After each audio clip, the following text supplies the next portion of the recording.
لگ بھگ 3 ماہ سے بند اس جم کے سبب مسائل تو پیدا ہو گئے ہیں، لیکن عائشہ پھر بھی یہاں رکھے بیش قیمت سامان اور مشینری کی جانچ پڑتال کے لیے آتی ہیں۔ عائشہ جم انسٹرکٹر ہیں۔ کووڈ-19 سے قبل ان کا کام بہت اچھا چل رہا تھا، لیکن اب بہت کچھ بدل چکا ہے۔ جم آف ہونے سے پہلے ہمارے پاس 150 ابو اسٹوڈنٹس تھے، اور جبکہ اب کووڈ ہے تو اب کوئی بھی نہیں، اب بہت مشکل ہو گیا سروائیو کرنا۔ لیکن خود انحصاری کی راہ پر عائشہ کے قدم نہیں رکے۔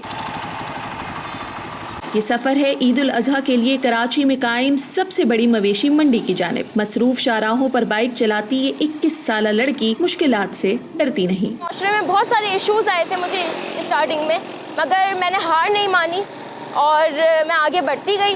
آج مجھے اتنا سمجھ آ چکا ہے کہ اب مردوں کے معاشرے میں اگر آگے جانا ہے تو کانفیڈنٹلی آگے جا سکتا ہے، اگر آپ ڈرتے ہو تو آپ آگے نہیں بڑھ سکتے۔ حد نگاہ پھیلی اس مویشی منڈی میں بیوپار اور خریدار مرد ہیں،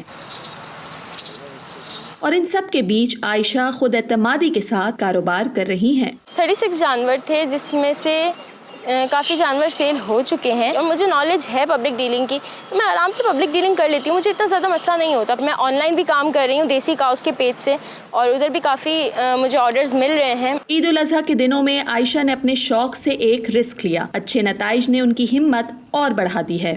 میں ہر سال ہی ارادہ رکھتی ہوں کہ میں یہ کام کروں، اور میں بالکل چاہوں گی کہ اس طریقے سے ہی کروں، بلکہ اس سے بھی زیادہ اچھے بیسس پہ کروں، کیونکہ ایک سال جب آپ کو نالج تھوڑی بہت آ جاتی ہے تو دوسرے سال کے لیے آپ بڑھتے جاتے ہو۔